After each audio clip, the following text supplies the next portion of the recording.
भूर्भुवः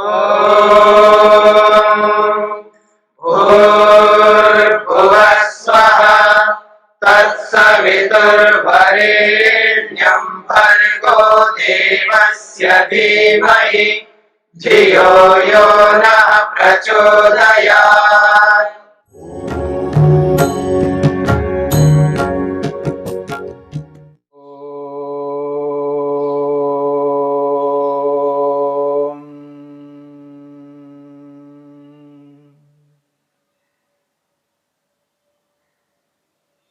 साधन पाद के 27वें सूत्र को लेकर के हम विचार कर रहे हैं। तस्य सप्तधा प्रांत भूमि ही प्रज्ञा। अविप्लव विवेक ख्याति को प्राप्त करने वाले योगी को 7 प्रकार की विशिष्टतम प्रज्ञा प्राप्त होती है। ऐसी प्रज्ञा, ऐसी बुद्धि, उससे उत्कृष्टतम और कोई प्रज्ञा बुद्धि नहीं हो सकती। सर्वश्रेष्ठ प्रज्ञा है, सर्वोत्कृष्ट ज्ञान है। ऐसी जानकारी को पाकर के योगी कृतकृत्य हो जाता है। हमने इन 7 प्रकार की प्रज्ञाओं में से 4 प्रकार की प्रज्ञाओं को लेकर के विचार किया और महर्षि वेदव्यास ने इन 4 प्रकार की प्रज्ञाओं को मन की कार्य विमुक्ति के रूप में प्रस्तुत किया है। अर्थात इन 4 प्रकार की प्रज्ञाओं को प्राप्त करने पर मन कार्य से विमुक्त हो जाता है।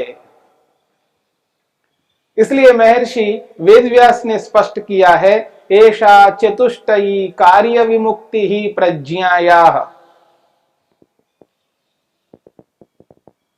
मन की ये 4 प्रकार की प्रज्ञा कार्य विमुक्ति वाली प्रज्ञा है, मन के कार्य से विमुक्त कर देती है। ऐसी प्रज्ञा जो मन का कार्य है, मन का जो काम है, उसको पूर्ण कर देती है। हेयम जो दुख है, दूर करने योग्य दुख, जिसे हेयम कहा है, त्याग करने योग्य कहा है। परिज्ञातम जान लिया है। मन निरंतर उद्यम मेहनत पुरुषार्थ करता हुआ मन की क्रिया ऐसी क्रिया होती है जिससे संपूर्ण दुख को जान लिया जाता है। ये मन की क्रिया है। मन की इस क्रिया के माध्यम से संसार में जितना भी दुख है, उस पूर्ण दुख को जान लिया जाता है और कोई जानने योग्य दुख बचा हुआ नहीं रह सकता योगी के लिए। कैसे योगी? जिसने अविप्लव वाली विवेक ख्याति को प्राप्त किया। मात्र योगाभ्यासी नहीं है। योगाभ्यासी कोई भी हो सकता है। योग का अभ्यास करने वाला कोई भी हो सकता है, पर हर किसी को नहीं कहा जा रहा है। ऐसे योगाभ्यासी, ऐसे योगी जिसने अविप्लव वाली विवेक ख्याति को प्राप्त कर लिया है, स्थिर रहने वाली विवेक ख्याति को जिसने प्राप्त किया है, उस योगी को लेकर के यहां पर बात कही जा रही है। मन का जो कार्य है, मन की जो क्रिया है, वो ये है संपूर्ण दुख को समझना, दुख मात्र को समझना। ऐसा कोई दुख बचा न रहे कि कल को ये कहे कि इसे मैंने नहीं जाना। जानने योग्य संपूर्ण दुख को जानने की जो क्रिया करना है, ये मन की क्रिया है। मन के माध्यम से उद्यम पुरुषार्थ करके संपूर्ण दुख को जान लिया जाता है। मन की जो दूसरी क्रिया है, वो है दुख के कारण को समझने की क्रिया। हेय हेतवः, जो दुख के कारण है उन कारणों को समझना है, ऐसी क्रिया करते जाना जिसके माध्यम से दुख के कारण समझ में आए और दुख के कारण समझ में आ जाए और उन दुख के कारणों को दूर कर लिया जाए। दुख के कारणों को समझ करके उन कारणों को समाप्त करने की जो मन की क्रिया है वो है दूसरी प्रज्ञा के माध्यम से पूर्ण हो जाती है। जब दूसरी प्रज्ञा को पूर्ण कर लेता है तो मन की दूसरी क्रिया संपूर्ण हो जाती है।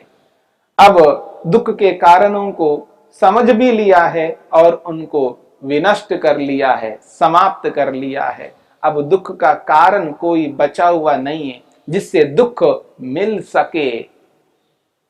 आगे चल करके फिर दुख मिले ऐसा कोई कारण रहा ही नहीं, उन कारणों को समाप्त कर लिया है। ये मन की दूसरी क्रिया के माध्यम से संभव है। अगली बात, जो मोक्ष है जिसे हान शब्द से कहा है, उस मोक्ष को, उस हान को साक्षात्कार करना, ये मन की तीसरी क्रिया है। मोक्ष को साक्षात्कार के रूप में अनुभव करना यानी प्रत्यक्ष करना, मोक्ष क्या है उसको अनुभव करना, असंप्रज्ञा समाधि के माध्यम से, निरोध समाधि के माध्यम से योगी हान को, मोक्ष को साक्षात कर लेता है। साक्षात करने की ये तीसरी क्रिया, ये तीसरी प्रज्ञा के माध्यम से पूर्ण हो जाती है। और जब योगी इस तीसरी प्रज्ञा के माध्यम से तीसरी मन की क्रिया को पूर्ण कर लेता है तो उसका जो प्रयोजन है वो प्रयोजन पूर्ण हो जाता है। जो साक्षात करना था, जिसका प्रत्यक्ष करना था, जिसको अनुभव करना था प्रत्यक्ष, उसको मैंने अनुभव कर लिया है। ये मन की तीसरी क्रिया पूर्ण हो जाती है। और ये जो मन की तीसरी क्रिया पूर्ण तब होती है जो हानोपाय यानी मोक्ष का जो उपाय है उसको हस्तगत कर लिया जाता है, अपने हाथ में लिया जाता है, अपने जीवन के साथ उस उपाय को अपना लिया जाता है। वो है विवेक ख्याति रूप उपाय। विवेक ख्याति रूपी उपाय को अपनाने पर ही मोक्ष प्राप्त हो सकता है, मोक्ष का साक्षात्कार हो सकता है। तो विवेक ख्याति रूपी उपाय को योगी ने अपनाया है, तभी ये 7 प्रकार की प्रज्ञाएं प्राप्त हो रही। 7 प्रकार की प्रज्ञा तभी प्राप्त हो सकती है जब व्यक्ति को, योगाभ्यासी को विवेक ख्याति प्राप्त हो, और वह भी अविप्लव वाली विवेक ख्याति, न हटने वाली विवेक ख्याति, सदा बनी रहने वाली विवेक ख्याति। इसलिए महर्षि वेदव्यास ने स्पष्ट किया है, एषा चतुष्टयी कार्य विमुक्ति ही प्रज्ञाया। मन की ये 4 प्रकार की क्रियाएं जिनके माध्यम से मन का कार्य संपूर्ण हो जाता है। जब ये 4 प्रकार की प्रज्ञा प्राप्त हो जाती है, मन कार्य से मुक्त हो जाता है। अब मन का करने योग्य कोई कार्य बचा हुआ नहीं है। मन के द्वारा करने योग्य ये 4 ऐसे कार्य हैं जिन कार्यों को संपन्न कर लेने पर अब मन का और कोई कार्य बचा हुआ नहीं रह सकता। मन कार्य से मुक्त हो जाता है, कार्य विमुक्त हो जाता है, सेवा निवृत्त हो जाता है। एक प्रकार से जैसे संसार में हम देखते हैं कोई व्यक्ति कोई नौकरी कर करके अब उससे मुक्त हो जाता है, उस सेवा से रहित हो जाता है, सेवा मुक्त हो जाता है। ठीक इसी प्रकार से मन भी सेवा मुक्त हो जाता है, अपने कार्यों से मुक्त हो जाता है। वो 4 प्रकार के कार्य हैं, वो 4 प्रकार की क्रियाएं हैं, इन 4 प्रकार की प्रज्ञाओं के माध्यम से पूर्ण कर लेता है योगाभ्यासी। यह है कार्य विमुक्ति, मन के कार्यों से विमुक्ति है। मन के कार्यों से यह विमुक्ति है, इसके माध्यम से व्यक्ति ये अनुभव कर लेता है, अब मेरे मन के द्वारा करने योग्य जितने कार्य हैं वो पूर्ण हो चुके हैं। अब आगे चल करके वो 3 प्रज्ञाओं की ओर अग्रसर होता है, उन 3 प्रज्ञाओं को अनुभव करता है। वो है चित्त विमुक्ति, वो मन की मुक्ति है। ये मन के कार्यों से मुक्ति है तो वो मन की ही मुक्ति है। उन 3 प्रकार की प्रज्ञाओं को प्राप्त कर लेता है तो योगी का जो मन है वो योगी से मुक्त हो जाता है, योगी से अलग हो जाता है। इसलिए महर्षि वेदव्यास ने स्पष्ट किया है, चित्त विमुक्तिस्तु त्रयी, चित्त विमुक्तिस्तु त्रयी। मन की मुक्ति जो है वो 3 प्रकार की प्रज्ञाओं के माध्यम से हो जाती है, यानी मन मुक्त हो जाता है, आत्मा से अलग हो जाता है, या यूं कहिए आत्मा योगी योगाभ्यासी मन से मुक्त हो जाता है। यद्यपि यहां पर केवल मन अलग नहीं होता है, मन के साथ साथ महतत्व रूपी बुद्धि, अहंकार, 5 ज्ञानेंद्रियां, 5 कर्मेंद्रियां, 5 तन्मात्राएं, 17 तत्व मन के साथ मुक्त हो जाते हैं, अलग हो जाते हैं, आत्मा से हट जाते हैं। परंतु इन 18 तत्वों में जो मुख्य है, प्रधान है, वो मन है, क्योंकि मन के माध्यम से ही आत्मा मुक्त होता है और बद्ध होता है। मन की क्रियाओं से ही आत्मा मुक्त होता है और मन की क्रियाओं से ही आत्मा बद्ध होता है। मन की वृत्तियों के माध्यम से ही व्यक्ति बंधन को प्राप्त होता है और मन की वृत्तियों को हटा दिया जाता है, मन की वृत्तियों को रोक लिया जाता है, निरुद्ध अवस्था की स्थिति में पहुंचाया जाता है तो व्यक्ति मुक्त हो जाता है। इसलिए मन मुख्य है इन 18 तत्वों में। मन एव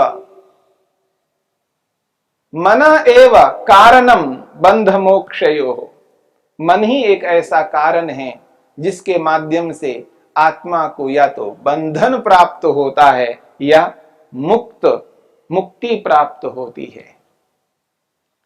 मन के व्यापारों को, मन की वृत्तियों को रोक लेने पर बंधन से मुक्ति मिल जाती है और मन के व्यापारों को बनाए रखने से, मन की वृत्तियों को चलाए रखने से आत्मा को मुक्ति नहीं मिलती है, आत्मा को बंधन प्राप्त होता है। इसलिए इन 18 तत्वों में मुख्यता मन की है। मन की मुख्यता के कारण से यहां पर चित्त विमुक्ति स्तुत्रयी कहा है। मन की मुक्ति 3 प्रज्ञाओं के माध्यम से होती है। इन 3 प्रज्ञाओं के माध्यम से मन आत्मा से अलग हो जाता है, यानी संपूर्ण सूक्ष्म शरीर 18 तत्वों का जो समुदाय है वो आत्मा से पृथक हो जाता है और आत्मा तब मुक्त माना जाता है, तभी आत्मा की मुक्ति मानी जाती है, तभी आत्मा का मोक्ष कहा जाता है, आत्मा का अपवर्ग कहा जाता है। चित्त विमुक्ति स्तोत्रयी। वो तीन प्रज्ञाएं क्या हैं उनको लेकर के महर्षि वेदव्यास स्पष्ट करते हैं। चार प्रज्ञाओं को लेकर के कार्य विमुक्ति बताई है, अब तीन प्रज्ञाओं को लेकर के मन की मुक्ति बताई जा रही है। उनमें से पहला और सात में से पांचवा, सात प्रकार की प्रज्ञाओं में से पांचवा है और मन की विमुक्ति को ध्यान में रख करके पहली प्रज्ञा है, वो है चरिताधिकारा बुद्धि। ये पांचवी प्रज्ञा है क्रम से लिया जाए तो। चरिताधिकारा बुद्धि, कैसी है बुद्धि, कैसी प्रज्ञा है? चरिताधिकारा, मन का जो अधिकार है, मन का जो कर्तव्य है वो चरित हो गया है, यानी पूर्ण हो गया है। अब मन का कर्तव्य बचा हुआ नहीं है। चरिताधिकारा बुद्धि, ऐसी प्रज्ञा है, ऐसी बुद्धि है, ऐसा ज्ञान हो रहा है योगी को। अब उस योगी को ये एहसास हो गया है, अब मेरा मन चरिताधिकार वाला हुआ है, अर्थात कर्तव्यों से मुक्त हो गया है। कर्तव्यों से मुक्त हो गया है, अब मेरे मन का कोई कर्तव्य बचा हुआ नहीं है। मन के दो कर्तव्य हैं, भोग कराना और अपवर्ग रूपी मोक्ष मुक्ति को दिलाना। जब इन दोनों कर्तव्यों को पूरा कर लेता है मन, तब उसको कहा जाता है चरिताधिकारा बुद्धि। बुद्धि का अभिप्राय यहां मन है। ये जो मन है ये प्रयोजन को पूर्ण करने वाला बन जाता है, प्रयोजन से पूर्ण हो गया है। अब मन का कोई प्रयोजन नहीं रहा, उसके तो दो ही प्रयोजन हैं, भोग और अपवर्ग। जो भोग प्राप्त कराना था उस भोग को मन ने प्राप्त करा दिया, और जिस अपवर्ग को मोक्ष को प्राप्त कराना था उस भोग को पूर्ण करा करके अपवर्ग को भी प्राप्त करा लिया है, अब मोक्ष को भी प्राप्त करा लिया है, तो चरिताधिकार वाला हो गया है। अब कर्तव्य से शून्य हो गया है, कर्तव्य रहित हो गया है, कर्तव्य से मुक्त हो गया है। यही चरिताधिकारा बुद्धि का अभिप्राय है।